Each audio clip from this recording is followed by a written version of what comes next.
Tagad mēs esam domu garāžā. Un mēs pārliecināsim par mūsu domu garāžu. Tātad mani sauc Kate. Mani sauc Gabriela. Jā. Man ir 14 gadi un tev Man arī 14 gadi. Mums 14 gadi.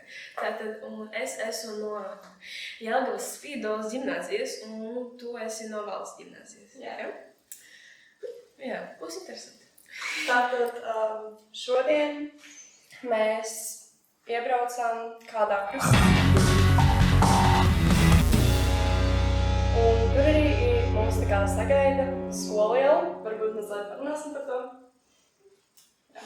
Labi. Ja tagad tu būtu 7. klases skolēns un iestātos skolā, kādā jaunā, kā tu saproti, kā tu izvēlētos pareizo skolu? Es gan jau... Es parasti skatītos pēc skolotāja vai citu atsauksmēm, bet varbūt citu skolnieku atsauksmēm, tā kā, ko viņi domā par to skolu vai skolotāju.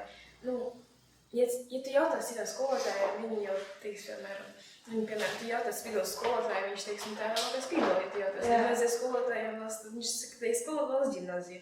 Tā kā, man šķiet, ka vairāk skolniekiem pašiem jājautā citiem, lai saprastu pats, kā tu vēlas. Jā, noteikti var pajautāt citiem vienāčiem, kā viņi domā un kādas ir iespējas katrā skolā. Jo tas ir tas svarīgākais, manuprāt. Bet man bija tā, kad es gāju un iesāku iet Jelgavas Valsts ģimnāzijā, man bija tāds ļoti liels stress. Es īsti nezināju, kā iesāk runāt ar cilvēkiem un vispār kaut kas tā, kā tik galā stresu. Man ir tā, es arī es pārgāju šogad tikai Spīdolu un man bija tā, es ieraudzīju un es biju pamodusies no rīta un domāju, man ir jāsatiek kāds. Ja? Un es vienkārši, pirmais, ko ieraudzīju, es vienkārši aizgāju un pateicu čau. Man bija stress milzīgs, bet vienkārši ir jāpārvar savas bailes, lai vēlāk nebūtu bail. Jā. Vai tagad vai vēlāk. Jā, manuprāt, satikt jaunus cilvēkus, tas noteikti ir bailīgi, bet to vajadzētu katram.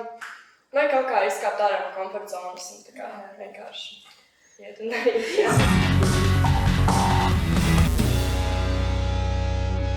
Atrast draugus var arī caur jaunu vajadzību. Kā tu jau to zini? Jā, varēsim.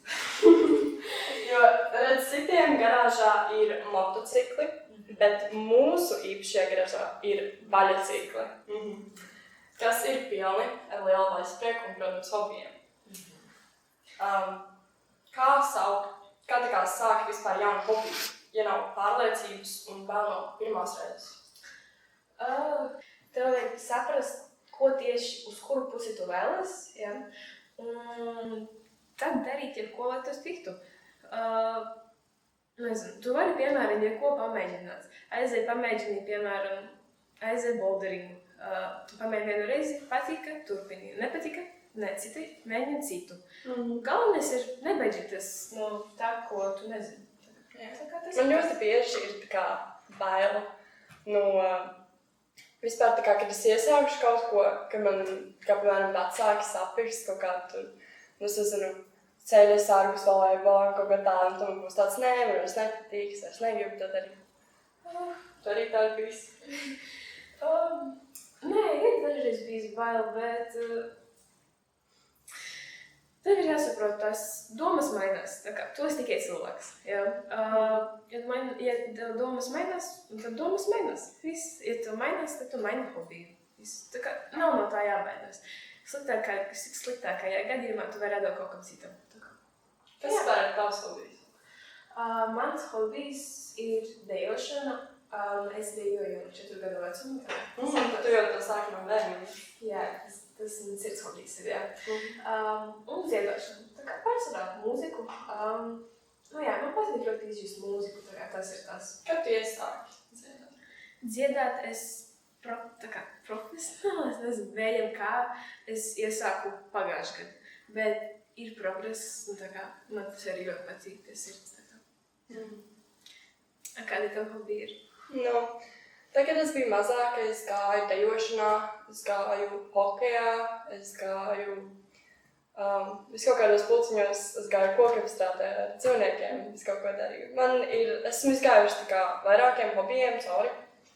Jā, tā kā man ir tā, ka es vienmēr kaut ko jaunu izmēģināšu, ja man nav tā, ka es tur paliku tikai pie vienas lietas. Jā, vienmēr kaut kas jauns jāpamēģina. Tas tiešām ir interesanti. Bet šobrīd es nodarbojos ar dziedāšanu. To es jau arī izjūtu no jauna vecuma. Es, piemēram, biju ar savu auklīti, mēs tikai tā dziedājām, mēs kaut ko tādu darījām. Bet jā, tas ir kopumā viss, ko es daru. Es arī skolā dziedāt un piedalos kādas pasākumos. Kādi tieši pasākumi ir bijuši? Es tā kā skolā esmu piedalījusies talantu šovos. Es arī esmu mēģinājusi tikt iekšā ansamblī, kas bija arī no skolas. Un, protams, es arī dziedu Jundā. Un mēs šobrīd arī atrodamies Jundā. Jā. Un šeit, man liekas, ir pat ļoti daudz kā iespējas, ko tu vari izmantot un kur tu vari iet. Es par Jundu runāju personīgi, es īsti neesmu ko bijusi šeit mēģinājusi, bet pēc dzirdētām man šeit, ka ir jāpamēģina šeit, jāpaskatās, kas tie ir. Jo stāstīt ir ļoti daudz iespējas, arī, piemēram, šeit koku strādā milzīga, kur tur ir laivas, mašīnas, tur ir visi. Jā, Jundā man šeit interesanti ļoti. Tas ir arī kā kuram. Kā kuram, bet šeit ļoti daudz opcijas ir, ko izvēlēties. Man liekas, lielākā daļa no hobijiem, ko es esmu mēģinājusi, tieši ir bijuši. Šie no jums iespējām. Jā.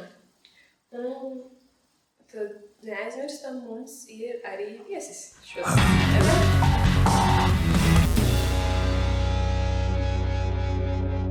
Kā tevi sauc? Es esmu piedod, bet es esmu Enija. Sveic, es esmu Čavēni. Ar ko tu nodarbojies, ko dari?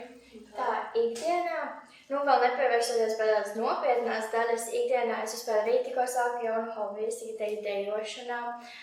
Es aktīvi iesaistos visādos projektos, par cik ir 12. klase man vispār, tā kā ir ļoti jāplāno savs laiks, tāpēc tie noteikti ir visādi ārpusskolas hobiji.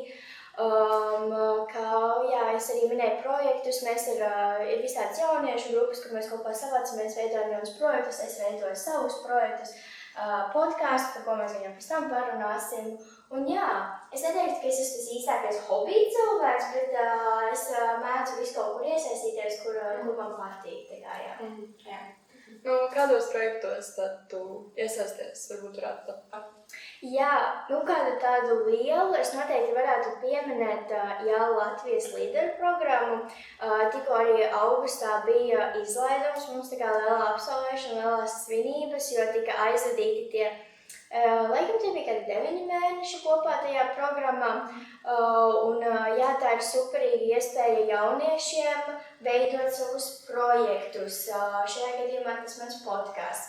Citi veido citus pasākumus, aktivitātes arī jauniešiem.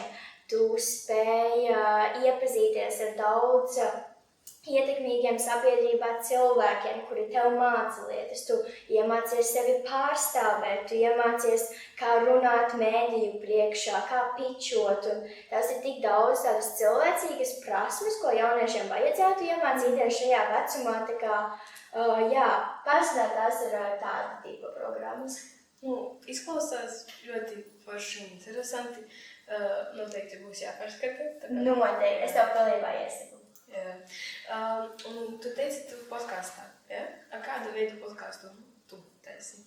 Tātad es taisu podkāstus par karjeru. Viņu sauc karjeras formula vispār.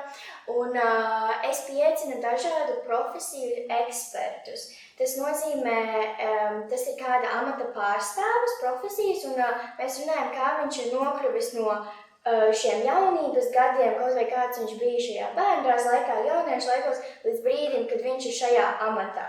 Jo, piemēram, man vienmēr uzreiz rodas jautājums, es satieku ļoti ietekmīgus cilvēkus un uzreiz, kā tu to izdarīji, kā tu esi līdz tam, kur tu esi tagad. Jo, piemēram, mans pirmais viesis bija ekonomikas ministrs Viktors Valēns, un arī es dzirdu un es nesaprotu, kā parasts cilvēks var tikt līdz tādam amatam. Un tā, lai jaunieši kā es, kura nezinu, ko vēl grib darīt nākotnē, varam paskatīties šīs dažādās profesijas un uzzināt, ko tad es gribu darīt nākotnē, un vai klausoties šīs profesijas, dažādās profesijas, es sapratīšu, vai tas ir, ko es gribu, vai tas nav. Tādēļ tas mans galvenais mērķis ir izglītot jauniešu un parādīt šo profesiju daudzveidību, lai es un citi varam saprast, kas mēs gribam būt nākotnē. Tas ir ļoti jauki, jā. Es domāju, tas tiešām man arī palīdzētu. Jo, protams, skola piedāvā ēnu dienas un kaut ko tādu, bet dažreiz arī gribas ieskatīties plašāk un vairāk visu kaut ko iepazīt. Tas komentārs arī par ēnu dienām vispār ir ļoti labs, jo tā arī bija diezgan liela tāda mana motivācija, jo es arī uzskatu, ka ēnu dienas ir superīgas. Un tu tomēr, es nezinu, kad tas ir aktuāli, manuprāt, aktuālākais tas no 7. klases, un kad tu centies saprast šīs daudzveidīgās profesijas, bet nekad tev nebūs tā, ka tu vari izpētīt visas.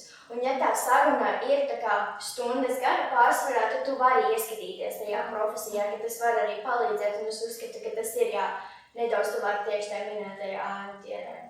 Jā. Tas ļoti, jauki, es uzzināšu, ka arī viss šis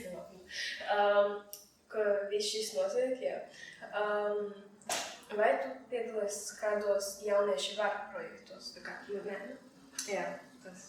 Lūk, tur bija mana saistība tieši ar jauniešu varu projektu, tieši kā palīdzību tam manam podkāstam. Tas ir ar ko es gāju ar to savu ideju, jo vienmēr ir vajadzīgs tas atbalsts, ka tu sāc veidot tāda mēra projektus, un tieši caur šo jauniešu varu projektu es spēju saņemt to atbalstu, ko man tajā brīdī vajadzēja, un jā, tas bija tieši par palīdzību, lai es varētu šos podkastus arī, par ko mēs runājam, bīdīt tālāk.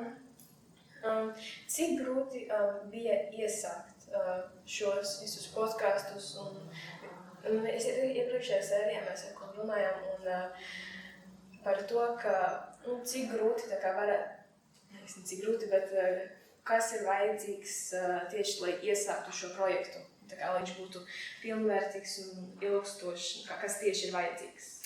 Es teiktu tā, viss sākas ar simplārs, tev vienkārši ir jābūt drosmīgam. Jo es vienmēr ticu tam, ka tu sāc darīt, tev tik daudz, kas pēkšņi parādās visādas iespējas, tāpēc galvenais ir, ar ko sākt, ir vienkārši uzrīkstēties, saprast, ka tas ir tik forši, ka to iespēju ir jāņem vērā un vienkārši jāuzrīkstas un jāsāk darīt. Jo, ja tu sāc darīt, tad uzreiz, kā jau minēju, tās iespējas parādās un tu pats saproti, ko tev vajadzēs darīt nākamreiz. Jo mēs visi varam kļūdīties, mēs visi kļūdamies, un tas ir tikai labi, jo nākamreiz mēs sapratīsim, kā darīt labāk. Tāpēc nekad ar pirmo reizi nebūs ideāli. Bet tās lielākās grūtības bija tik vienkārši pāri sev, ka man tagad ir jārunā ar tik augstiem cilvēkiem, vai ne, un ka man ir jāspēj ar viņiem komunicēt, un tas nav viegli. Bet līdz es to sāku, līdz tu tiec pāri, ka viņš jau tev sēž blakus, vai ne, tu tev īsti vairs nav izvēles, un tu tik runā, vai ne. Un ka tu tiksi sev pāri, savai drosmei, un tad jau, es domāju, tas ir pats galvenais. Un tad jau vienkārši kārtīgi ticēt sev, un kārtīgi maksimāli iesaistīties un meklēt tos veidus, kā popularizēties un jau tālāk visu. Jā, tas noteikti dod ļoti lielu pieredzi, jo es vienmēr arī esmu kaut ko tādu mēģinājis sākt jau agrāk, bet man vienmēr bija tās bailes, kā būs, kad es to iesākšu. Un jā, tas tiešām man dod tādu drosmi turpināt darīt, paldies tev. Paldies jums! Jā, es arī saku, ka vienkārši tas ir no sevis atkarīgs. Kad saņemas, tad jau vairs nav tik traki. Kuras tieši rakstura īpašības visvairāk vajadzētu, lai sāktu šo projektu? Piemēram, pacietība, mērķtiecība. Kuras tieši visvairāk vajadzētu? Par cik tas tomēr ir podcasts, es teikšu, kaut kāda veida komunikācijas prasmes tās tomēr ir, jo tev ir jāspēj ar tiem cilvēkiem runāt, un par cik es jau to latiņu liku sākumā tik augstu, es tev ir tā kā rīktīgi pārdomāju par to, lai es spētu komunicēt ar tiem cilvēkiem. Tikai tās noteikti komunikācijas prasmes, tā ir mērķtiecība, nelikt tā kā to latiņu zemu. Arī, ja es gribu atšķirties, ja es gribu taisīt to par lielu projektu, tad ir arī, jādara viss, lai viņš būtu tik pietiekami liels. Un trešā īpašība varētu būt, es pat nezinu, tā ir tā mērķtiecība, komunikācijas prasmes un kas tas varētu būt? Vienkārši radošums. Es uzskatu, ka tas arī veidojot jebkura veida projektus ir ļoti svarīgi, lai tu esi radošs, lai tu atšķiries, lai tev foršas idejas. Tad, laikam, saprotam, pēc tā ir tas, ka tu iesāc, galvenais ir atdot 101%. Jā, maksimumu, cik tu vien no sevis vari izspiest, tad labs rezultāts ir garantēts. Vai tu vēlies ko piebilst? Nā, tas ir kopīgi. Jā. Tad paldies tev. Paldies. Paldies jums šodien arī. Priecājos šeit būt.